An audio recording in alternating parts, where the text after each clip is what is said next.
En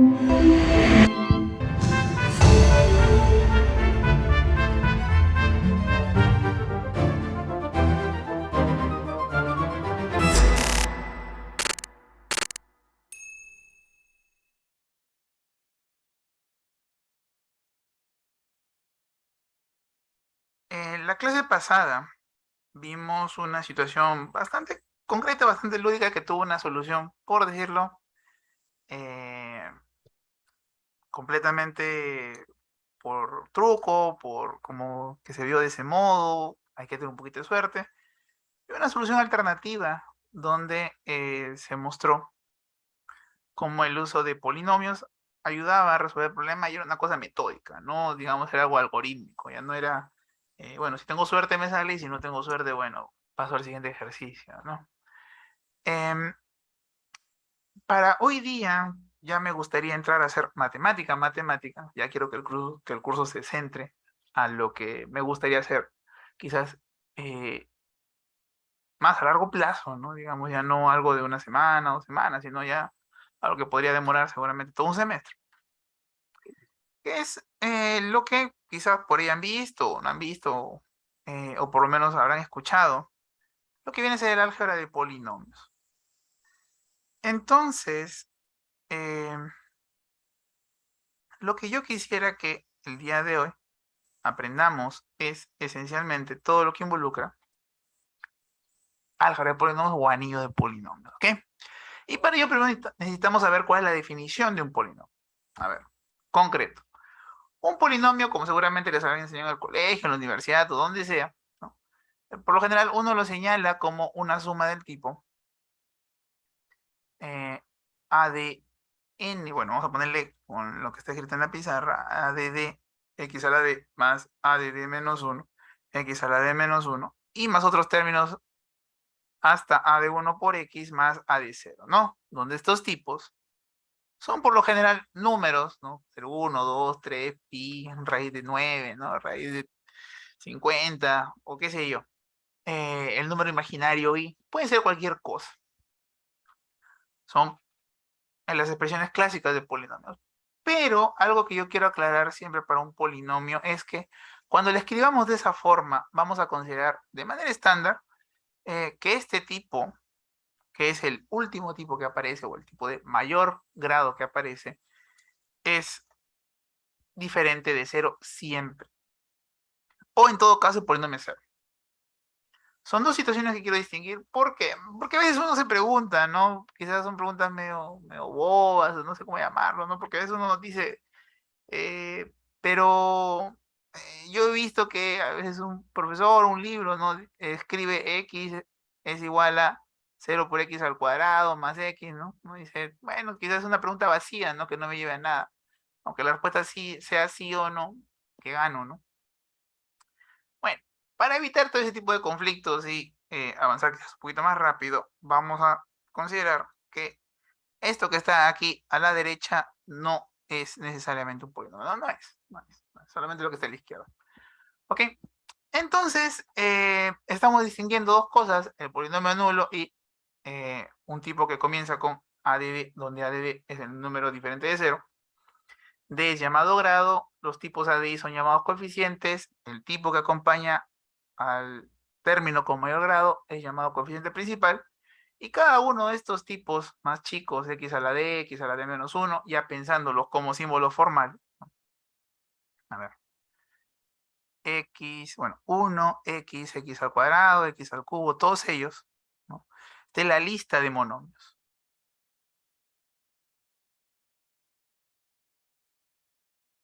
¿Ok? Sería eso. Y si colectamos a todos los polinomios, ese conjunto es llamado el conjunto de todos los polinomios, como es razonable, o anillo de polinomios, y se escribe por C de X. Y alguien podría preguntar por qué el nombre anillo, de dónde viene, de dónde sale esa palabra.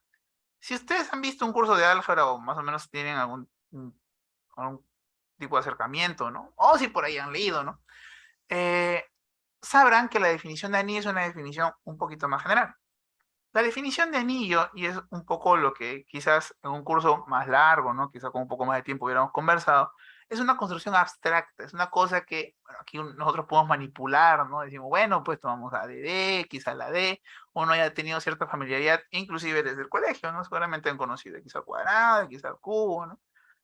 Seguramente han visto factorización, o inclusive de polinomio. Pero cosas abstractas que por ahora no nos van a interesar, tienen sentido, o por lo menos es razonable darles estructura de suma, de multiplicación, y ese tipo de estructuras son llamadas estructuras de anillo, o de álgebra también. ¿Ok? Entonces es razonable ponerle el nombre de anillo de polinomios. Ya luego quizás en algún momento se explicará, ¿no? Por qué ese nombre se le coloca. Y el símbolo va a ser un C corchete X, ¿no? Que es este que está aquí. Nosotros vamos a considerar que los coeficientes que acompañan un polinomio siempre van a ser números complejos. Si ustedes quieren trabajar con números reales, está todo bien. Si ustedes quieren trabajar con números racionales, todo está bien. Si quieren trabajar con números enteros, también está bien. Todo eso es completamente admitido. Pero por ahora vamos a restringirnos a trabajar con los números complejos. Es decir, vamos a admitir hasta esos números. Si alguien quiere trabajar con matrices, también es completamente válido. Muy bien, escribiremos el grado de P como esa cosa de ahí, ¿no? El grado de P va a ser menos infinito si es que P es nulo. Aquí quisiera hacer una pequeña observación, ¿no? El grado de P es menos infinito si es que P es nulo. Y el grado de P es D en caso el polinomio sea de esta forma, ¿no? El grado que hemos definido hace un rato. Algunas observaciones que son más o menos sencillas es que el grado del producto es igual al grado de P por el grado de Q. Para que se pregunte por qué, bueno, esencialmente lo que hay que hacer es tomar la expresión de P siendo de la forma A de D por X a la D, bla, bla, bla, ¿no? La expresión de Q siendo A de E por X a la E, bla, bla, bla. Y bueno, si ustedes multiplican P por Q, lo que van a tener es que el tipo que tenga el mayor grado va a ser la multiplicación de ambos, ¿no? A de D por A de E, multiplicado por X a la D más D. Y algunos términos adicionales, ¿no? Que pueden llegar a aparecer. Y si estos tipos son diferentes de cero, la multiplicación también será diferente de cero, porque estamos trabajando con números complejos. Y bueno, uno nota que el grado va a tener que ser D más C. Entonces aquí sería D más C, y aquí me olvidé el símbolo más, ¿no? Aquí siendo D, y aquí siendo E. Menos malísimo la demostración para hacer esa pequeña corrección. Muy bien. Todo esto que he mencionado, todo esto que acabo de decir, si ustedes se fijan, funciona cuando el grado es un número, o sea, 0, 1, 2, 3, lo que sea. Cuando es menos infinito, ¿no? Cuando el grado del polinomio es menos infinito, hay que tratarlo como una cosa especial, porque si el polinomio es 0, esta expresión de aquí no es correcta. No puedo decir que este tipo es diferente de 0, por ejemplo. Eso de ahí no vale. Hay que tener cierto tipo de cuidado, ¿ok? Y es por eso que, para que valgan expresiones del tipo, el grado de 0 por P es igual al grado de 0 más el grado de P. Esto de aquí es cualquier cosa, es decir, que valga D. Y esto de aquí, vamos a ver que es menos infinito, y estamos suponiendo, ¿no? Que menos infinito más cualquier cosa sigue siendo menos infinito, ¿no? Bueno, es una forma, entre comillas, válida de decir lo correcto es, vamos a obligar a que la expresión valga eso. No, no es que menos infinito sea un número, no lo estamos sumando. Pero bueno, más allá de conversaciones que quizás no lleven a ningún lado, lo importante es que tenemos bien definido un grado de un polinomio y eso es el término mayor que aparece en la expresión. Listo. Hemos definido lo que es anillo de polinomios, hemos definido lo que es un polinomio y ahora nos vamos a centrar en algo que es llamado ideal. La definición de ideal es más general. Yo solamente voy a trabajar con ideales de polinomios. Sin embargo, la definición de ideal es completamente válida para cualquier anillo. ¿Okay? Entonces, al final del día, ¿qué cosa es un ideal? Un ideal viene a ser la idea mental de cierta estabilidad. Por ejemplo, es uno cuando trabaja con, qué sé yo, anillo de polinomios, los números enteros, los números racionales, los números complejos. Uno espera que ciertas propiedades que se heredan, ¿no? Por ejemplo, para hacer un modelo sencillo que seguramente habrán visto, si ustedes toman los números enteros, ¿no? Digamos que ustedes toman los números enteros y de los enteros toman aquellos que son pares. Si suman dos pares, ¿qué obtienen? Otro par. Si toman un número par y lo multiplican por cualquier otro número entero, les sale nuevamente par. ¿Esa propiedad es exclusiva de los números naturales? No. Por ejemplo, si tomo los números que son múltiplos de 3, si sumo dos números que son múltiplos de 3, la suma es múltiplo de 3. Si tomo un número que es múltiplo de 3 y lo multiplico por cualquier otro número, todavía sigue siendo múltiplo de 3. Esas propiedades viven bien dentro de este conjunto. Ahora, si lo movemos un poquito, seguramente la cosa falla. Por ejemplo, los impares no satisfacen esas propiedades, ¿no? Impar más impar no es par. Eso no es verdad, ¿no? Eso no es verdad para los impares. O, por ejemplo, si tomo un número impar y lo multiplico por cualquier otro número, no me va a dar impar necesariamente. Pues tomo 3, multiplico por 2, me da 6, que es par. Entonces, ser un ideal es una cosa fuerte, no es que cualquiera lo satisfaga. En los casos de los polinomios vamos a querer algo similar. Si vamos a querer tratar de repetir o por lo menos imitar propiedades que uno sí deduce de números, ¿no? Por ejemplo, trabajar con los números pares es algo que es bastante eficiente. Trabajar con números módulo 3 también es bastante eficiente. Trabajar con ideales vamos a ver que también va a ser bastante eficiente, por lo menos para establecer algunos teoremas. Listo. Entonces, un ideal, solamente para colocar correctamente su definición, es un conjunto donde si tomamos dos polinomios de ese conjunto no vacío, bueno, si tomamos dos polinomios, esperamos que la suma esté. Si tomamos P y Q en ese conjunto, esperamos que la suma también esté en el ideal. Y si tomamos a alguien que es externo a ese ideal, el emparejamiento, la multiplicación, tiene que nuevamente estar en el ideal. Esto es muy similar y es un tipo completamente análogo a los números pares dentro de los números enteros.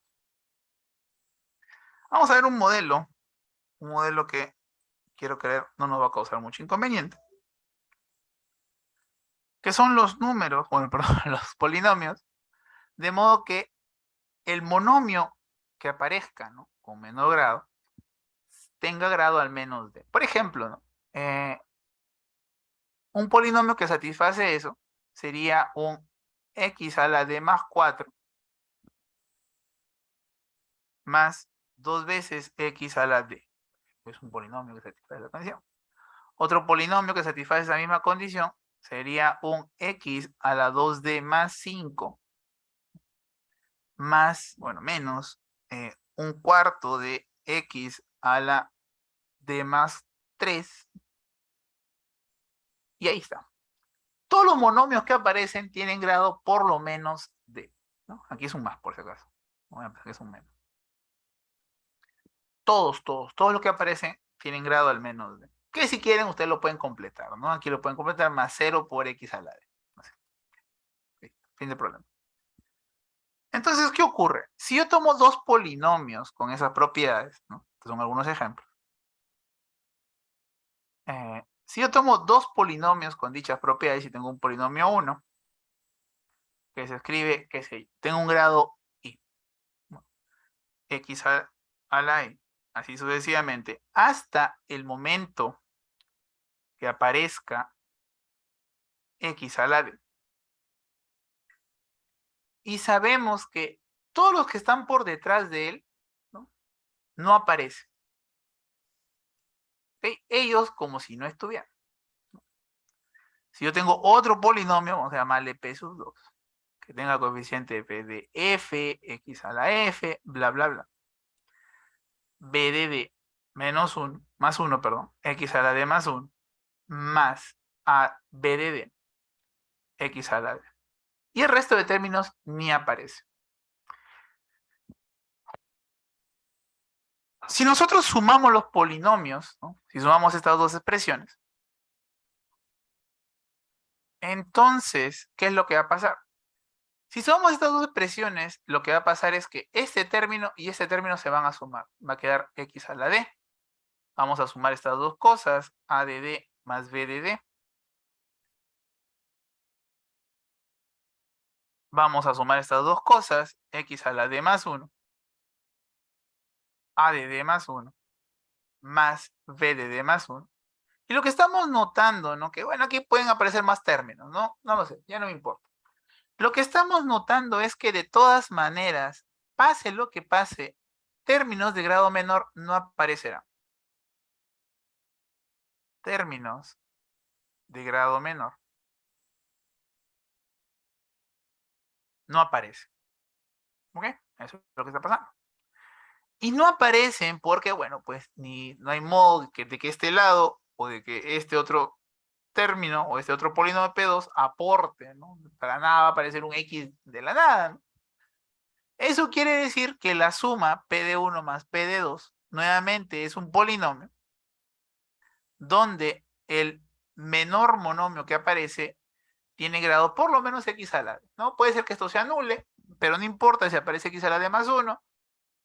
Si el coeficiente de él se anula, no importa el siguiente, sea lo que pase, el término de menor grado que va a aparecer es de la forma X a la D. Ok. De hecho, supongo que algunos habrán notado, y es que nosotros podemos en este punto factorizar. Por ejemplo, podríamos factorizar el X a la D. X a la D multiplicado por AE, X a la E menos D. Así sucesivamente, hasta A de D más 1, X más A de D. De mismo modo, aquí también podemos factorizar. Es X a la D multiplicado por cualquier otra cosa, ¿no? B de F, X a la F, menos D, bla, bla, bla. Hasta B de D más 1, X más B de D. Y nosotros al sumar, lo único que hemos dicho es, ok, si tenemos P de 1 de X siendo X a la D multiplicado por alguna cosa que le voy a llamar Q de 1 y P de 2 de X siendo cualquier otra cosa multiplicado por Q de 2. Entonces lo que hemos obtenido al sumar estas dos cosas es que es de la forma X a la D multiplicado por Q de 1 más Q de 2. Entonces vemos que hasta este momento como que todo funciona bien, ¿no?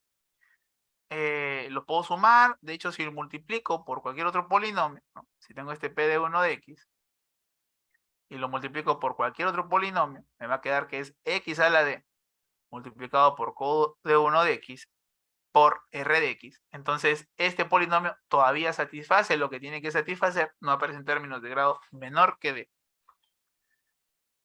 Y eso es bueno, porque este conjunto va a ser un primer modelo de ideal. De nuevo, solamente para resumir, lo que estamos demostrando es que todos los polinomios que aparecen en dicho conjunto I son de la forma X a la D por algún otro polinomio. Q de X es un polinomio. Es lo único que hemos hecho. Y demostramos, ¿no?, que hechos como la suma de dos polinomios me da X a la D por un polinomio. Y ese polinomio en I multiplicado por cualquier cosa me da un polinomio que está en I. ¿Ok? Entonces, eso. Es curioso que esto se satisfaga, ¿no? Aunque este sea un primer ejemplo de ideal. Porque si ustedes se fijan, esto es muy parecido a lo que yo mencionaba hace un rato con números pares. Muchas veces cuando uno se refiere a los números pares lo coloca simplemente como 2 por algo, donde n es un número entero, ¿no? Son los números 2 por algo. O los números que son múltiplos de 3, lo colocan como los 3 por algo, ¿no? Aquí estamos diciendo algo completamente similar. Todos los números x a la d por algo, ¿no? Son los múltiplos de x a la d. Entonces, estos polinomios que estamos encontrando que aparecen en I, todos son los múltiplos de x a la d. Y de hecho, todos los múltiplos de x a la d aparecen ahí. Porque, claro, xd por cualquier otra cosa es un polinomio que no tiene ningún término de grado menor que d, ¿no? El x a la d menos 1 no va a aparecer por ningún lado. Con eso dicho, vamos a ver una primera proposición que yo considero es interesante, ¿no? Dice que si tenemos un ideal, entonces va a existir un polinomio de modo que eso se satisfaga. P de x por Q de x, todos esos polinomios que podemos armar están en I. Y también y es todos los múltiplos de p de x, ¿no? Esencialmente es lo mismo que dijimos hace un rato, ¿no? Que si tratáramos de representar todo esto en los números enteros, es muy similar a hablar de los múltiplos de n, ¿no? Antes cuando hablábamos los pares son los múltiplos de 2, los múltiplos de 3, los múltiplos de 4, los múltiplos de 5, todos ellos satisfacen esas propiedades. Y de hecho son los únicos, no hay más. Y la pregunta es, ¿por qué? Es la pregunta interesante. Solamente para hacer una observación de por qué es que eso vale.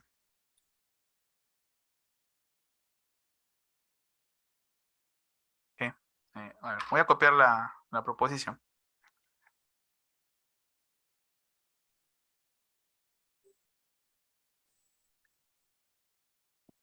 A ver, vamos a ver por qué vale. Este de aquí me sirve. A ver, un borrador de prueba. ¿Okay? Porque en el tiempo no me alcanza. ¿Qué es lo que podríamos hacer? Primero, si el ideal solamente tuviera como único polinomio nulo, este ideal sería 0 por q de x, ¿no? Donde q de x es un polinomio. ¿Ok? Si el polinomio fuera nulo, ¿no? Si solamente tuviera el polinomio nulo, ya, ahí acabó, pues no hay mucho más que hacer. La cuestión es cuando tiene, no sé, pues, infinitos términos, ¿no? Por decirlo de algún modo. Si nosotros podemos ubicar, ¿no? Si nosotros podemos ubicar si existe un polinomio diferente de cero que pertenece ahí, ¿ok? ¿Qué es lo que vamos a hacer? Primero, tomamos a los polinomios de ahí. Vamos a colocar, o de alguna manera, vamos a tener la certeza que el grado, ¿no? El grado de los polinomios p de x son números enteros mayores o iguales que cero. Todos los grados de los polinomios son mayores o iguales que cero. Esto mientras p de x sea diferente de cero. Entonces, ¿qué es lo que vamos a hacer? Como los diferentes polinomios nos van a entregar diferentes grados, hay uno que me va a dar grado, no sé, grado 1000, grado 100, grado 200, grado 3000, qué sé yo, el grado que llega a aparecer en. De todos esos posibles grados, hay uno que va a ser el grado menor. Eso quiere decir que podemos considerar sea p de x un polinomio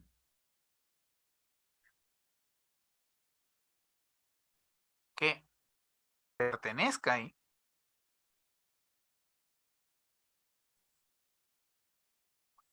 y que tenga el menor grado posible. Y que tenga el menor grado posible. Es decir, en I yo no puedo encontrar. ¿Eso qué significa? Significa que en I no podemos encontrar, no podemos encontrar un polinomio de grado menor. Un polinomio no nulo, importante, de grado menor.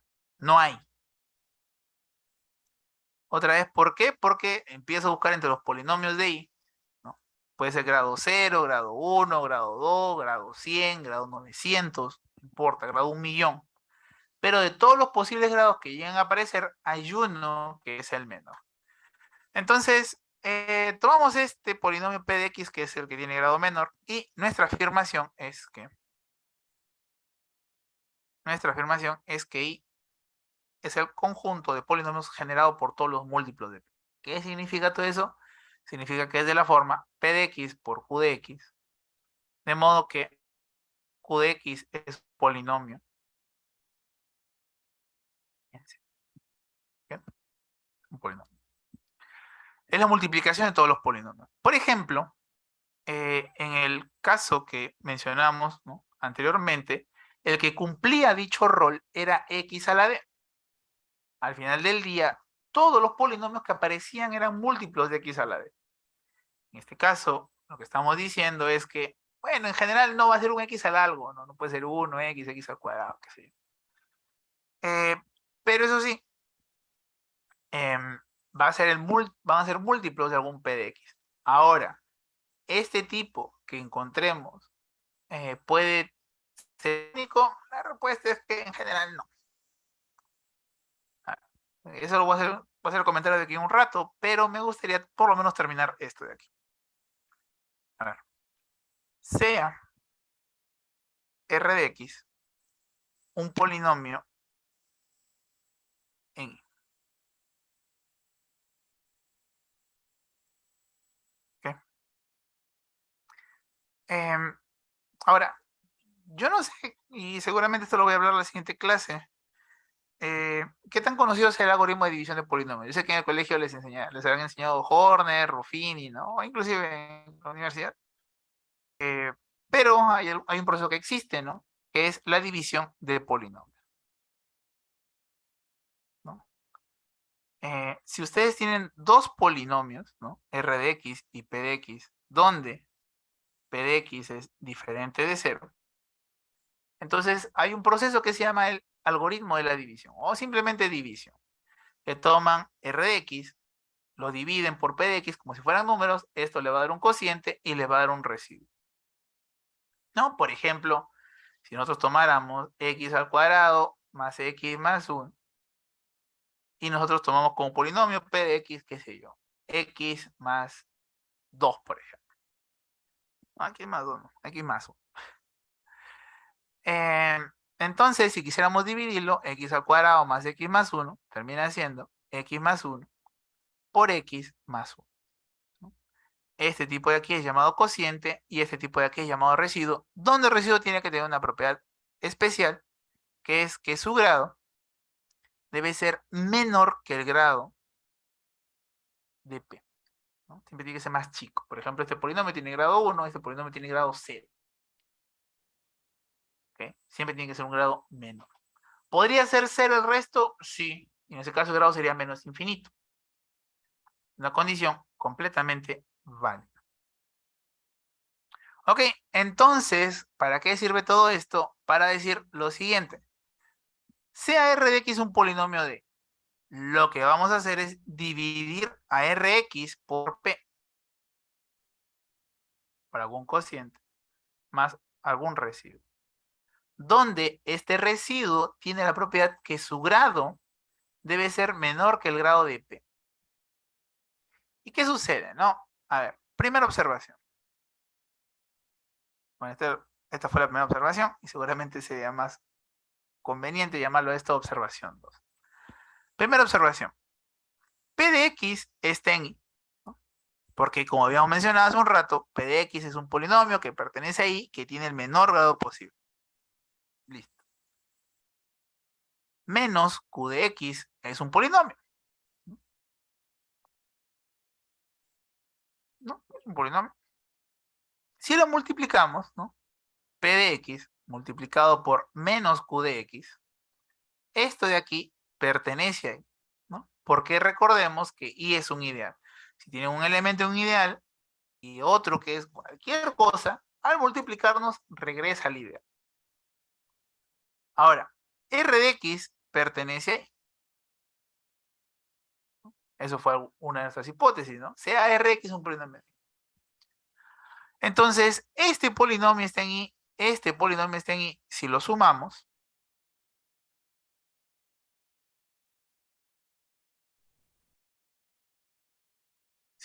¿qué nos va a quedar? Nos va a quedar, bueno, voy a ordenarlo para que se parezca un poco a lo que está aquí escrito.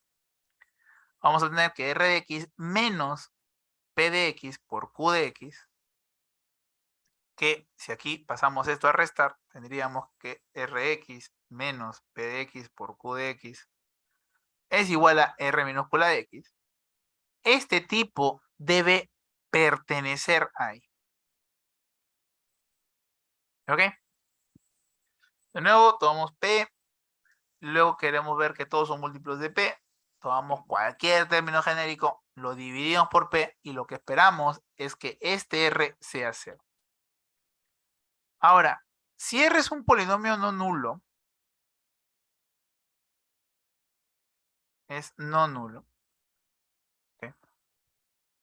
Si R de X es no nulo, ¿eso qué significa? Significa que este polinomio tiene que tener un grado. Y ese grado debe ser menor que el grado de P. Y eso está mal. Que un polinomio que tenga grado menor que P no puede estar en I. ¿Por qué? Porque en I no podemos encontrar un polinomio no nulo de grado menor. No lo hay.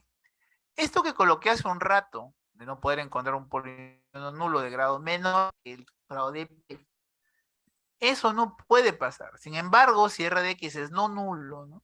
Entonces tendríamos una contradicción con esa afirmación. Por ello que R de X solamente le queda ser nulo. Con todo esto dicho, R de X debe ser nulo. ¿Ok? Todo esto, ¿no?, que acabo de mencionar puede parecer una proposición medio pesada, ¿no?, medio complicada. Sin embargo, es una proposición bastante interesante por lo siguiente. Eh, Generalmente uno se pregunta, ¿para qué nos enseñan o por qué debemos aprender esta parte de teoría de polinomios, ¿no? Porque, por ejemplo, yo les puedo contar con experiencia personal, que cuando, digamos, aprendí algunas cosas de aritmética, ¿no?, de teoría de números, el profesor en clase hizo una introducción bastante larga acerca de polinomios, ¿no?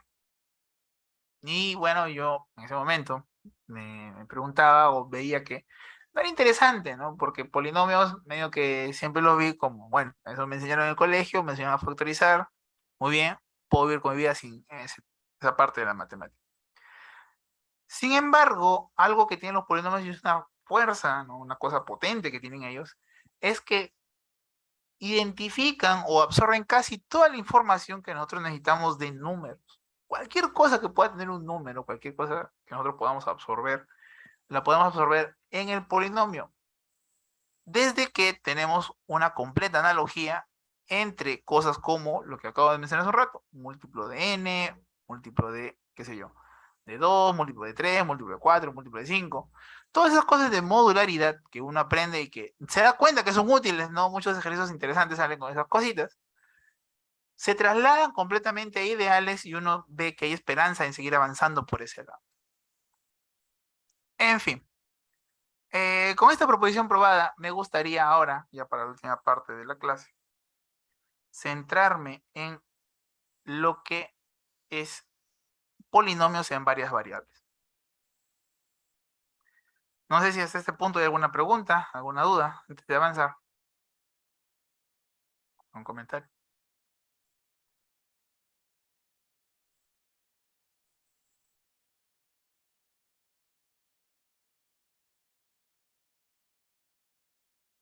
¿No? Bueno, eh, si no hay preguntas, vamos a la parte que ya es más pesada. Hemos definido el nivel de polinomios en una variable. La pregunta es, ¿cómo serán polinomios en varias variables? Muy bien, vamos a definirlo, como algunos colocan, de manera recursiva. Como seguramente ustedes habrán visto, ¿no?, algunas identidades interesantes. Por ejemplo, esta de aquí es una identidad bastante útil. Yo siempre me preguntaba, ¿no? X y Y, ¿qué cosas son? X y Y son números, X y Y son letras, ¿no? Por ejemplo, cuando estaba en el colegio y no sabía mucha notación matemática, ¿no? Yo decía, eh, ¿qué cosas son X y Y, no? Em, pero bueno, lo interesante y lo primero que uno se puede plantear es, esos X y Y son cosas, ¿no?, que existen y que cumplen ciertas reglas. Polinomios en varias variables son exactamente lo mismo. Son cosas que existen y cumplen las reglas, ¿no?, de multiplicación y de suma, eh, que nosotros siempre hemos trabajado. De hecho, cuando combinamos todo eso, aparecen polinomios en n variables o varias variables, algunos le colocan. Entonces, ¿qué cosa es un polinomio en n variables, no?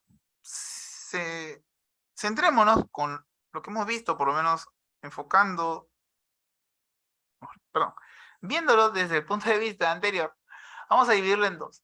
Uno donde aparece el polinomio nulo y otro donde lo escribimos a partir de coeficientes, ¿no? En este caso, los coeficientes ya no van a ser números.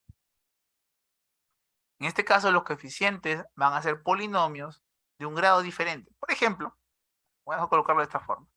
Digamos que P de X, Y, que es un objeto con el que quiera trabajar, sea de la forma X al cuadrado por Y al cubo más X por Y al cubo más X por Y al cuadrado más, qué sé yo, más Y más X más 3. Una cosa de ese estilo. Vamos a factorizar todos los Y al cubo. Me va a quedar X al cuadrado más X. Aquí quedará Y al cubo. Aquí quedará X por Y al cuadrado. Vamos a colocarle un X por Y al cuadrado. Bueno, aquí por Y. Aquí va a quedar 1 más X por Y más X más 3. Todo lo que está entre paréntesis, ¿no? Que es X al cubo más X, X, 1 más X y X más 3. Todo lo que está de este lado, todos ellos son polinomios en la variable X. Todos todititos. Entonces, al final del día, ¿qué cosa es un polinomio en varias variables? Va a ser una expresión, ¿no? De modo que nosotros la podamos escribir, ¿no? X a la n a la d, X a la n, ¿no? X sub n a la d, X sub n a la d menos 1, hasta X sub n. Y aquí un 1 seguramente. Donde cada uno de estos términos van a ser polinomios, nuevamente, pero sin utilizar la variable xn. Luego que coses cada uno de esos pedacitos, lo escribimos en función de xn al menos 1, X sub n menos 1, perdón. Y nuevamente nos quedan sumas en función de las variables que restan, ¿no? Por ejemplo, y aquí voy a colocar un último ejemplo. Vamos a colocarle de nombre q de x, z.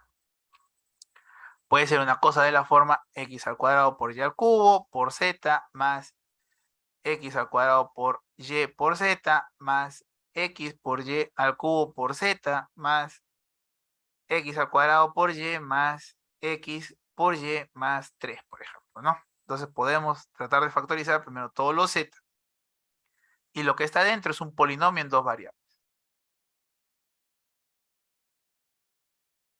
Luego aquí factorizamos, no, bueno, aquí lo dejamos todo así nomás. Y luego, para ver que es un polinomio en dos variables, factorizamos el y, ¿no? Aquí sería x al cuadrado más x más 3, ¿no? Aquí factorizamos y al cubo, por ejemplo. Quedaría x al cuadrado más x al cuadrado por y. Entonces, viéndolo de este modo, todo lo que hemos colocado entre paréntesis es un polinomio con menos variables. Entonces, ¿qué es un polinomio en varias variables? Es una expresión que la podemos escribir como si fuera un polinomio donde lo que está entre paréntesis tienen que ser polinomios con menos variables. ¿Okay? Entonces eso. En fin.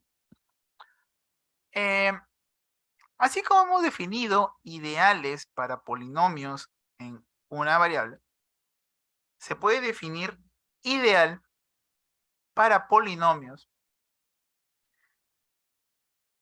para varias variables, ¿no? ¿Qué es lo que vamos a hacer? Digamos que lo único que vamos a hacer es colocar, ¿no? Cambiar las letras, P, Q y X, ¿no? Por X, en lugar de colocar sola la variable X, vamos a colocar a X1, X2 hasta Xn. ¿Ok? Entonces, vamos a decir que un tipo es un ideal cuando si tenemos a 2 en el conjunto Y, la suma también está. ¿Ok? Y si tuviéramos a P y a R, la multiplicación también está. Es una repetición palabra por palabra, donde lo único que hemos hecho es cambiar X por X1, X2, Xn. Nada más. ¿Ok? Y un primer ejemplo, quizás repitiendo algo que se mencionó hace un rato, consiste en trabajar, ¿no? Con dos polinomios, ¿no? P de 1 y P de 2, y considerar todas estas combinaciones. Por ejemplo, si sumamos P de 1 por R de 1 más P de 2 por R de 2, si a esto yo le sumo, P de 1 por S de 1 más P de 2 por S de 2. Factorizamos aquí P de 1 por R de 1 más S de 1. Factorizamos aquí P de 2. Entonces, este tipo sigue estando en el conjunto llamado ideal generado por P de 1, P de 2. ¿Okay? Muy bien. Y si lo multiplicamos por cualquier otro polinomio, necesitamos P de 1 por R de 1 más P de 2 por R de 2. Y esto lo multiplico por cualquier otra cosa, por S, por ejemplo. Me va a quedar P de 1, R de 1 por S, más P2 por R2 S, ¿no? Este ejemplo es el ejemplo de un ideal. Uno podría pensar, ¿no? Ah, ya claro, pues, ¿no? Cuando es una variable, es con un tipo P. Cuando es con más variables, deben ser tipos P de 1, P de 2, P de 3. ¿No? Es bastante razonable. De hecho, y es un poco el objetivo de lo que quiero mencionar, es que, a ver, antes de eso, es que si nosotros tuviéramos un ideal cualquiera y consideramos a los polinomios P de 1, P de 2, P de M, podemos generar, ¿no? Exactamente con la misma herramienta, ideales, ¿no? Una primera propiedad, y es algo que eh, ayuda al momento de hacer cuentas, es que si ustedes tienen un ideal, pueden encontrar polinomios P de 1, P de 2, P de M, de modo que se escriba de esa forma. Este es un tipo completamente análogo, ¿ok?, a lo que se conversó, ¿no?, hace un rato para polinomios en una variable. Recuerden, en el otro caso era un ideal dentro de C de X, y en lugar de existen polinomios solamente se pedía la existencia de uno. De modo que I era todos los múltiplos de P, ¿no? Era P por Q. De modo que Q es un polinomio. Y uno podría tener la impresión de que, claro, para una variable, un polinomio. Para dos variables, dos polinomios. Y que seguramente me he equivocado al momento de colocar aquí n y m, que a lo mejor ahí era n, ¿no? Pero eso no funciona así. Lamentablemente, eso no es verdad. Porque podríamos tener al polinomio, perdón, al ideal, que esté generado por x al cuadrado, x por y y cuadrado. Es decir, que sea el conjunto de todas las expresiones x al cuadrado por q de 1 más x por q de 2 más y al cuadrado por q de 3. Donde q de 1, q de 2, q de 3 son polinomios en la variable x y y. Uno puede decir, bueno, pues a lo mejor aquí se equivocó, pues, ¿no? Ya ese necesita 3 o 2, quizás se podría probar, ¿no? Pero lo correcto, y es lo que quiero dejar como moraleja, es que eso no es así. Un ideal en dos variables puede ser que necesite a tres polinomios para poder generarlo. Puede ser. No hay manera que en este ejemplo, y eso no lo voy a probar, necesitemos o basta utilizar a dos para generarlo. Eso no es correcto. ¿Ok? Entonces, lo único que garantiza, y es algo que es llamado propiedad neteriana, lo único que garantiza esta propiedad es que hay una cantidad finita. Puede ser 4, puede ser 5, puede ser 10, puede ser 1.000.000, puede ser milen. No se sabe. Eso no tiene ninguna restricción. ¿Okay? Es llamada propiedad neteriana, ¿no? Memoria, pues, a un matemático neter. Y bueno, es una propiedad bastante general de anillos. Es una cualidad que tienen muchos anillos importantes. Ok, no lo voy a demostrar, el tiempo no me va a alcanzar. Lo único que sí les puedo decir es que si ustedes se fijan, los anillos fueron definidos perdón, polinomios en varias variables fue definido por inducción. Entonces es bastante razonable que los teoremas se resuelvan por inducción. Esencialmente lo que tienen que hacer es tratar de suponer, ¿no?, que es cx1, x2 hasta xn-1, todos ellos, trabajando con todos ellos, obtenemos que los ideales, todos los ideales, son generados por una lista finita de polinomios y después el paso inductivo, entre comillas, sale, ¿no? La cosa es trabajar con los coeficientes de esos polinomios. En fin, no me quiero extender porque seguramente me voy a demorar. Pero algo que sí quiero hablar antes de irme es de por qué estoy hablando de todo esto cuando parece que la clase pasada hablé de cualquier otra cosa. Algo que es común en álgebra y geometría, que seguramente ustedes en cálculo habrán visto, ¿no? Es esta interacción entre expresiones polinomiales y figuras geométricas, ¿no? Por ejemplo, les han dicho, ¿saben qué? Una recta es una cosa de la forma ax más by más c igual a 0, ¿no? Generalmente una pregunta de cálculo siempre es, escriba la ecuación de la recta, ¿no? O por ejemplo, nos dan 3 puntos de paso de una circunferencia y nos piden, bueno, haya la circunferencia, ¿no? O inclusive en más dimensiones, ¿no? Les hablan de esfera, ¿no? Una figura que es como una pelota de fútbol. Entonces, es bastante común, ¿no? Es razonable también, que las figuras geométricas se relacionen con ecuaciones, ¿no? Ya una vez que uno conoce más o menos el plano cartesiano, dice, ah, ya, bueno, todo debe salir operando, todo. Como si eso ya fuera una religión, pues, ¿no?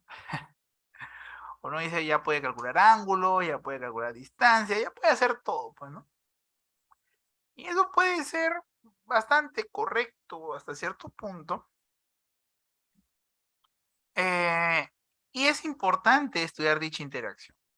Si tuviéramos polinomios, cualquiera, ¿no? Una expresión cualquiera, uno puede definir dónde es que se anula ese polinomio. Van a ser los valores, y aquí ustedes, si ustedes se fijan, no estoy diciendo si son números reales, números racionales, números enteros, números complejos. Si ustedes se fijan, me he tomado la molestia de no decir nada. ¿Por qué? Porque tiene sentido en cualquiera de esos contextos. Si ustedes trabajan con números complejos, tiene sentido preguntarse dónde es que se anulan, dónde es que se anula esta ecuación. Si ustedes están trabajando con números reales, ustedes se pueden preguntar dónde es que se anula esta ecuación.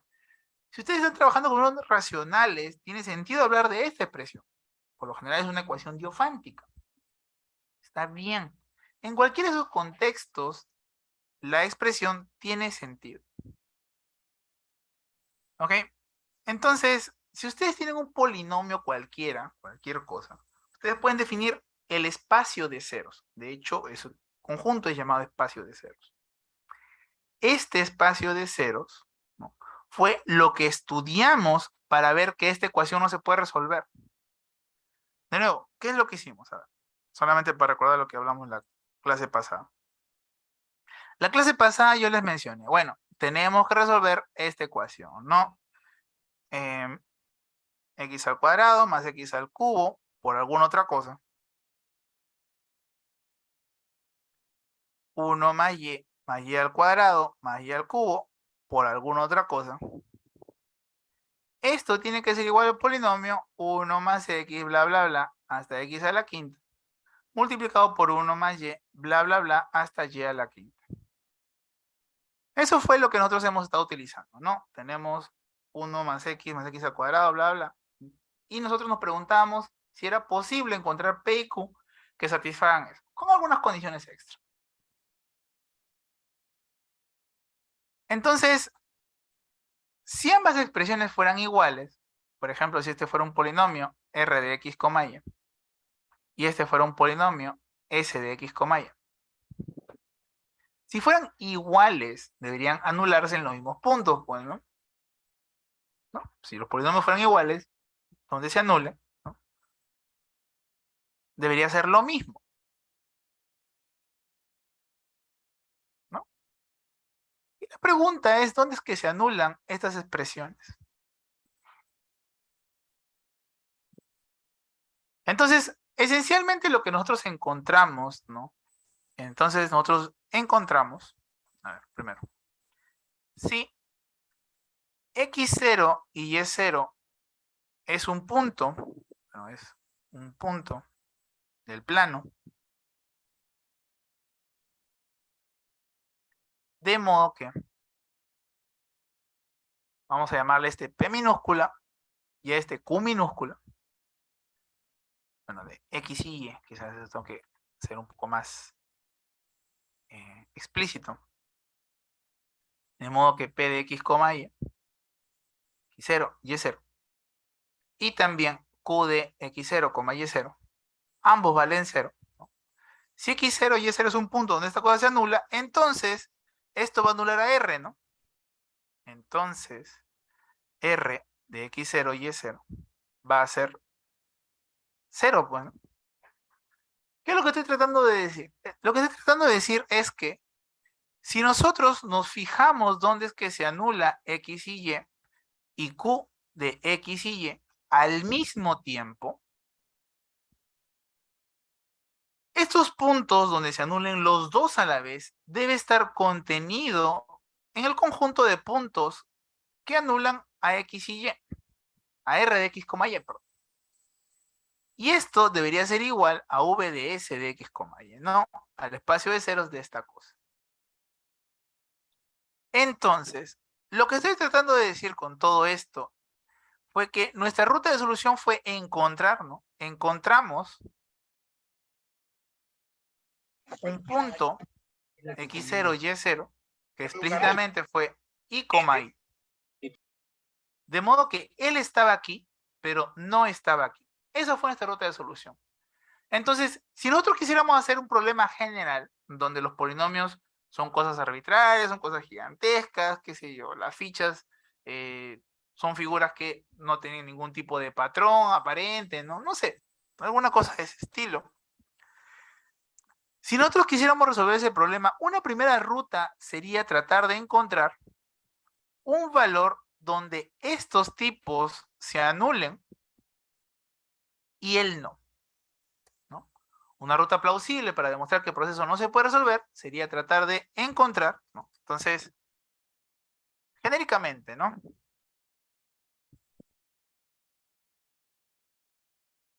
Genéricamente. Si quisiéramos tratar el problema general, es decir, si tenemos P de 1 multiplicado por otro polinomio P de 1, a P de 2 multiplicado por otro polinomio P de 2, así sucesivamente, hasta P de K multiplicado por otro polinomio P de K, donde recuerden que esto representaba las fichas, y por aquí salía otro polinomio, cualquier cosa, ¿no? Que dependía exclusivamente de el tablero, ¿no? Este tipo de aquí depende del tablero. Si quisiéramos ver que eso no se puede resolver, es bastante plausible decir, ok, si yo encuentro un punto del plano de modo que este punto del plano se anule aquí, perdón, anule a este polinomio aquí, anule a este polinomio aquí y anule a este polinomio aquí. Si yo encuentro un punto del plano con esa propiedad que anule a todos ellos, pero que no lo anule a este de aquí, entonces no se puede resolver el problema, ¿no? Vamos a notar que eso fue la técnica general. Entonces tendríamos eso. Y alguien podría decir, ah, ya, muy bien. Veo que es razonable, ¿no? Que si encuentro un punto, ¿no? Del plano donde se anula P de 1, se anula P de 2, se anula P de K, pero no se anula R, veo que el problema no se puede resolver. Entonces, ¿qué sucede con la vuelta, no? ¿Qué pasa si realmente tuviéramos este tipo de inclusión? ¿Eso implica que se puede resolver? Y la respuesta es casi. La respuesta es casi porque no vamos a poder demostrar. Voy a colocar esta afirmación. Si tenemos P de 1, P de 2, así sucesivamente hasta P de K, y R, de modo que para cada X de 0, Y de 0, punto del plano, que cumpla que P de 1 de X de 0, Y de 0 sea 0, P de 2 de X de 0, Y de 0 sea 0, así sucesivamente hasta P de K de X de 0, Y de 0 sea 0. Si tenemos que esta condición implica automáticamente que R también vale 0. Si tuviéramos esto, lo que podemos decir, o por lo menos lo que nos gustaría que suceda, es que R es de la forma P de 1 por algún polinomio P de 1 más P de 2 por algún polinomio P de 2, así sucesivamente, hasta P de K por algún polinomio P de K mayúscula, ¿no? Eso es lo que nos gustaría decir que es verdad. Pero eso no es verdad. Lo que tenemos es que una potencia del este M entero mayor o igual que 0. De modo que, bueno, mayor o igual que 1, de hecho. Entero positivo.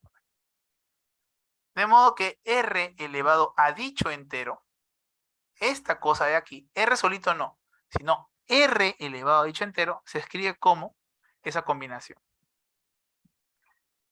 Es el teorema de los ceros de Hilbert o de Hilbert-Nussdorf. Entonces, casi.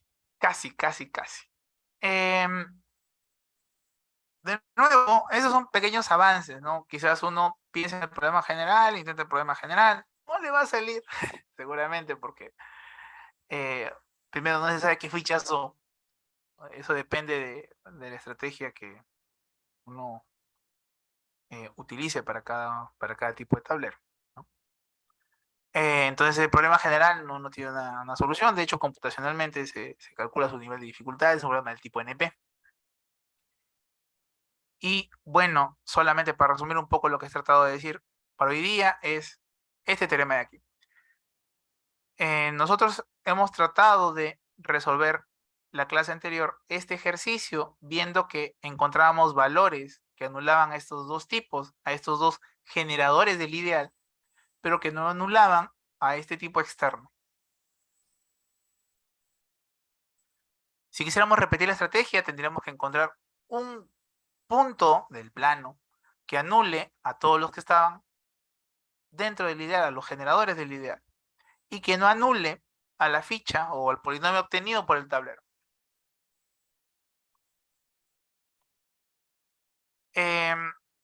Y la pregunta es, ok, esa estrategia funciona. Claramente uno dice, bueno, funciona.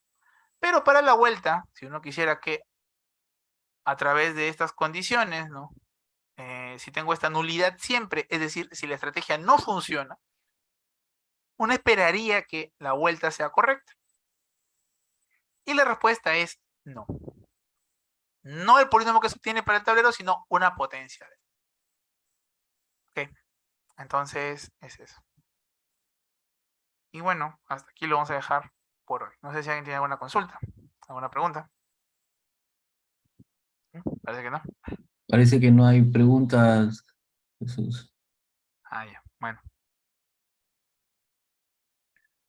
Bueno, de todas maneras, gracias por la presentación. Espero que todos los participantes lo hayan podido aprovechar. Interesante este enfoque. Gracias, Ricardo. Muy amable. Ya, ya.